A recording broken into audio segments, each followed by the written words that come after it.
drunk turkey show, and they did a good job of vetting her. There was certain validation that needed to be done. Now, the person that called us in stated that she had a daughter and a son that attended WSU, and they had friends and a roommate that were close to the situation.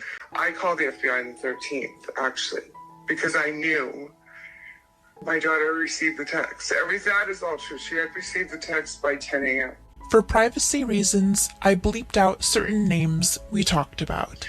And one of the girls who sent it to her boyfriend plays football for the UI.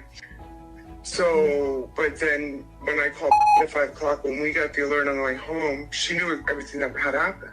And down to like the injuries and where the kids were, and that Dylan and Bethany were in the downstairs room. They knew the guys who were there. It wasn't just one. They knew who they were. There was a lot of loud noise, and they locked themselves in their rooms and went to sleep. He said, "Why didn't they call the police?" She goes, "I don't know." That all happened and the roommates were just asleep? They weren't asleep. They were awake. They heard it all. They knew who it was. And I don't know in the translation if there saw 3 people inside and 1 outside watching, or 2 people inside and 1 outside watching.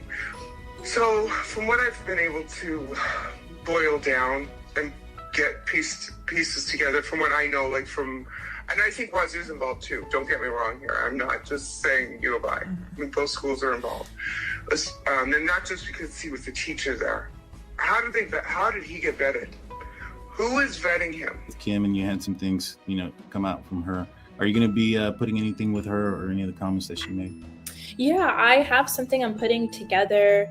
I'm going to give you credit in the beginning because she was you guys were the first ones that she called into. I believe her, and you vetted her, and I did some vetting too. And I've heard from other people that there were phone calls, like this one girl that I talked to who goes to U of Idaho, and she heard like one of her friends got a phone call from early in the morning. So it's not like Kim is just making this up. Like there's other people saying the same thing. So she's not lying. Yeah, no, I agree. It does feel suspicious. Just especially after finding out, when Kim was the first person to really make us kind of look in the, she was the first one to really talk about the morning and how hours before 11:58 when the 911 call was made, that people were aware of the details of what happened.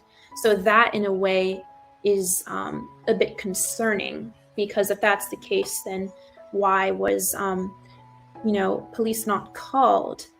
But again, we don't know if they saw the victims or if the doors were locked, or there's so many unanswered questions. It's kind of like this hazy fog, and we're trying to make sense of it. She had one concern was that her daughter's story had changed. So she immediately, once she found that out, and that wasn't an immediate thing that she found, that was I believe over a week, her daughter had said something like, "Oh, the boyfriend, the athlete didn't spend the night." At that point, she called the police to inform them, or the person that's assigned to her, to inform them that the story had changed and that she had caught her daughter lying. And at that point, that the officer had told her that they're not surprised that a lot of these students had been lying, and their stories had been changing quite a bit. And I think there's evidence of that as well, even down to the part of Dylan, where she, in the Airmail article, I'm not sure if you've read it. She initially tells the officers that she slept through the incident, and then later on that day, she changed her story to she saw somebody. And so,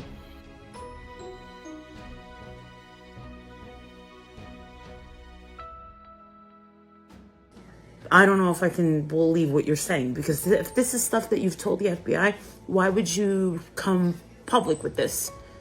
What about 2020? Dateline or any? Why aren't you talking to them? Or did you try? Or have you been trying? Have you been trying to sell this information and nobody's taking it because they believe it's harmful? That's what I'm thinking.